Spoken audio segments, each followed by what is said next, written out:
ఓం శాంతి. ఓం శాంతి. శాంతి సాగరుడు, సర్వశక్తుల దాత, ఆ పరమేశ్వరుని సంతానులైనటువంటి అందరికీ నా నమస్సుమాంజలి. వేదికను అలంకరించిన పెద్దలకి నమస్సుమాంజలి. ఈరోజు ఈ కార్యక్రమానికి మన పెద్దన్నయ్య, మన నియోజకవర్గానికే పెద్దన్నయ్య ఈరోజు ఈ కార్యక్రమంలోకి వచ్చినారు. మనందరం ఇప్పుడు ఈరోజు వ్యసనముక్తులుగా తయారు కావాలనే ఈ నినాదాన్ని అందరికీ చేర్చాలనే లక్ష్యంతోనే ఇక్కడ మనం ఆసీనమైనాము. వ్యసనాలు వ్యక్తి జీవితాన్నే కాకుండా కుటుంబాల్ని, సమాజాన్ని, ఊరిని, దేశాన్ని పాడు చేస్తుంది.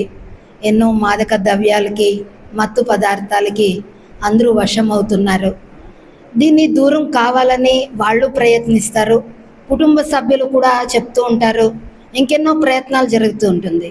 కానీ ఎంతవరకు అయితే మెడిటేషన్ చేయరో, వాల్యూస్ అర్థం చేసుకోరో, దీనిపైన పట్టు సాధించడం అంత సహజం కాదు.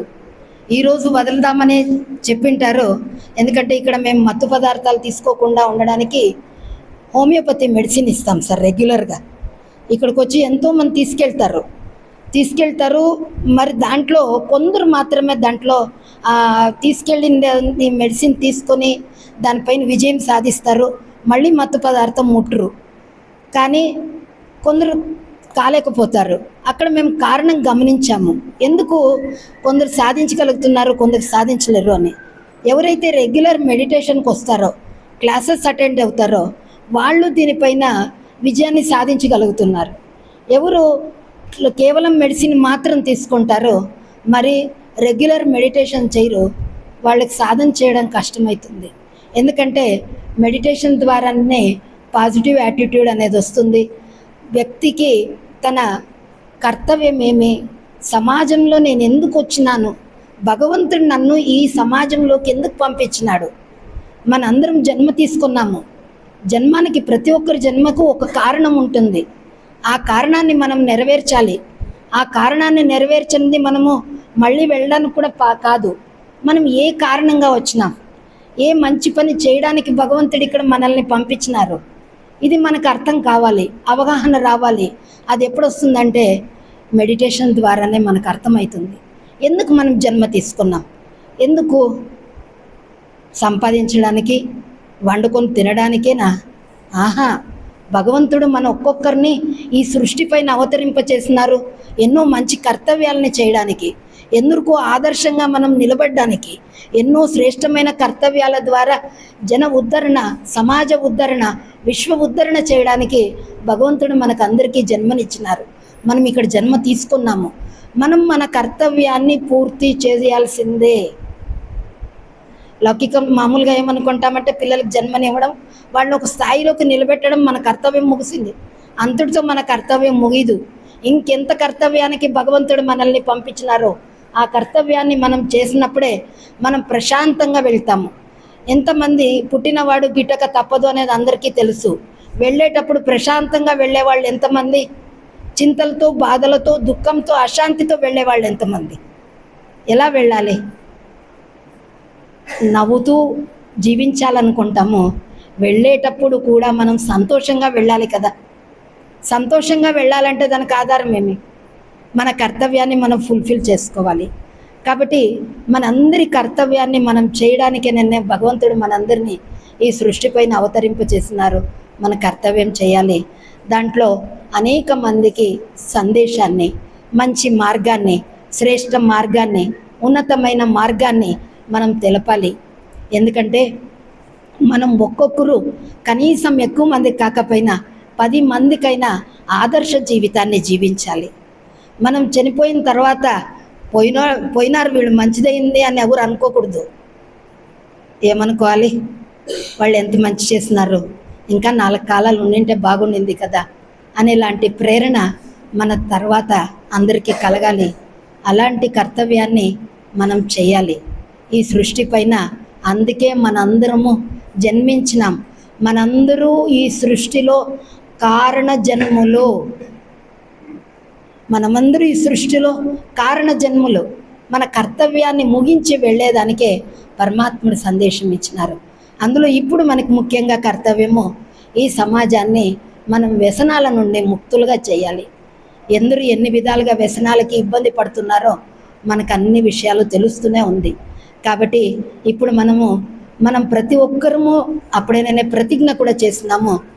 ఇక్కడ ఎవరు రెగ్యులర్ మెడిటేషన్ చేస్తూ ఉంటారో నాకు తెలిసి దాదాపు వ్యసనాల నుండి అందరూ ముక్తులేనండి. కానీ ఈరోజు మనమందరము చేయాల్సిన ప్రతిజ్ఞ ఏమంటే మన కుటుంబాన్ని వ్యసనముక్తంగా చేస్తాము అని ఎవరెవరు అంటారు? ఈరోజు నేను నా కుటుంబాన్ని వ్యసనముక్తంగా చేస్తాం కదా, చేయాలి కదా, చేయాలా వద్దా?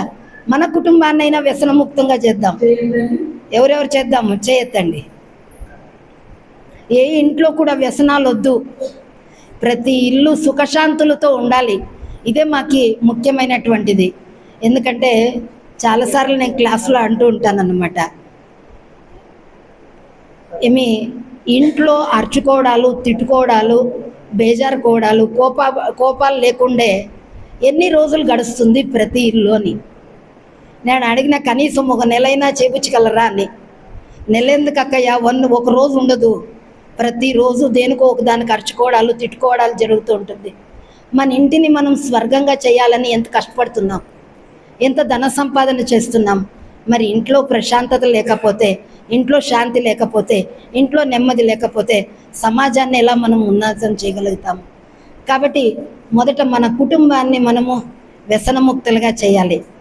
ఇక్కడ సుమారు క్లాసుల దగ్గరికి వచ్చిన వాళ్ళందరూ ఉన్నారు. ఈరోజు నేను అందరినీ బాబా ముందర, పెద్దన్నయ్య ముందర అడుగుతున్నాను, అందరమును వ్యసనముక్తులుగా చేద్దామా? మన కుటుంబాన్ని, మన ఇంటిని, మన ఊరిని, మన సమాజాన్ని,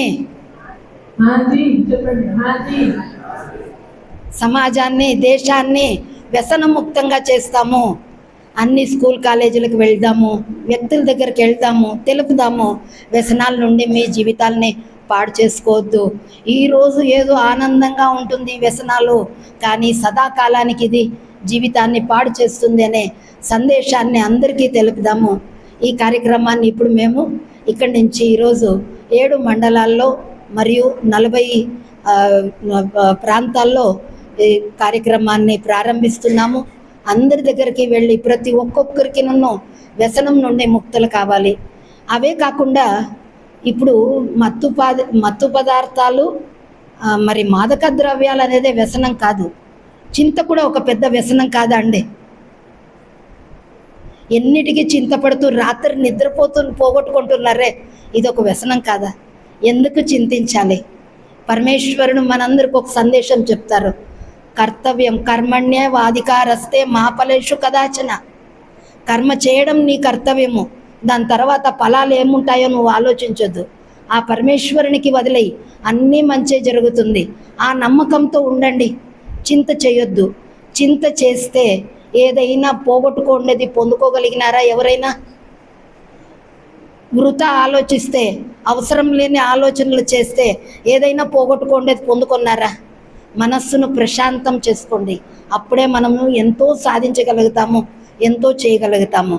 మనస్సును ప్రశాంతం చేసుకోవడానికి ఆధ్యాత్మిక చింతన, మెడిటేషన్ తప్ప మరే మార్గంలో కూడా మనస్సు ప్రశాంతత కాదు. మనకేమేం కర్తవ్యాలు ఉన్నాయో అవన్నీ కర్తవ్యాలు చేద్దాం. ఏ కర్తవ్యాన్ని మానేదొద్దు, అన్ని కర్తవ్యాలు చేస్తూ దాంతో పాటు మన మనస్సును ఆధ్యాత్మిక వైపుకి పంపించి ప్రశాంతంగా ఉంచుతూ మన ఇంటిని ఒక స్వర్గసీమగా చేసుకుంటాం. ఇక్కడ ఇంతమంది దాదాపు 200 మంది ఉన్నారు. ఇందరూ ఆలోచిస్తే 200 ఇండ్లు స్వర్గం అయితే, ఆ 200 ఇండ్లను చూసి ఇంకెన్ని ఇళ్ళు స్వర్గంగా తయారవుతుంది. ఒకటే లక్ష్యం పెట్టుకోండి, ఇంట్లో ఎప్పుడు కోపావేశాలు రానీయకుండా చేస్తాం. ఆ వ్యసనం నుండి మనం ముక్తులవుతాం. ఇంకా తర్వాత ఇంకొక పెద్ద వ్యసనం మన అందరికీ ఉంది. ఏదండి? ఏది చెప్పనా సార్? మొబైల్. అవునా లేదా? దీనికి ఎంత బానిసలు అయిపోయినారు. చిన్నపిల్లోడి నుంచి పెద్దోళ్ళ వరకు ఎప్పుడు ఆ మొబైల్కి అంకితమయ్యి మన మనస్సులో లేని దానిలో చూసి మొదట టీవీలో మాత్రమే అక్కడ దాని ముందు కూర్చున్నప్పుడే ఉండేది. ఇప్పుడు ప్రతి ఒక్కరి చేతుల్లో మొబైలు, ఇంటింటి రామాయణాలు, ఏ దాని రామాయణాలు మన దగ్గర లేనివి అన్నీ విని చేసి మన మనస్సును మనమేం చేసుకుంటున్నాం, మన బాగుండే మనస్సును మనం పాడు చేసుకుంటున్నామే. అట్లనే మొబైల్ వాడొద్దు అని చెప్పట్లేదు, అది వ్యసనముగా చేసుకోవద్దండి. అది మంచి విధంగా ఉపయోగించండి. దానికి వశమై మనం షార్ట్స్ అని మొదలు పెడతాము, ఒకటేదో అవసరమైంది అని చూడడానికి మొదలు పెడతాం. 1.5 గంట ఎప్పుడైపోయి ఉంటుందో తెలీదు. ఆ 1.5 గంట నేను వేరే కర్తవ్యానికి, నా ఉన్నతి యొక్క కర్తవ్యానికి, నా ఆధ్యాత్మిక కర్తవ్యానికి, లేదా నా కర్తవ్యాలు ఏమున్నాయో దాంట్లో ఉన్నతిని పొందడానికి ప్రయత్నించింటే నా జీవితం ఇంకా ఎంత బాగుపడేది. ఈరోజు మన సమయము ఎక్కువగా దాంట్లో అవుతుంది. ఇది కూడా ఒక పెద్ద వ్యసనము. దీని నుండి కూడా మనం ముక్తులు కావాలి.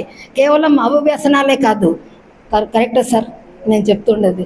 ఈ వ్యసనం నుండి కూడా మనము ముక్తులు అవుదాము. సమాజ ఉద్ధరణకి, దేశ ఉద్ధారానికి, విశ్వ కళ్యాణ కర్తవ్యానికి మనందరం కంకణం కట్టుకుందాము. ఎందుకంటే సార్ వాళ్ళ లక్ష్యము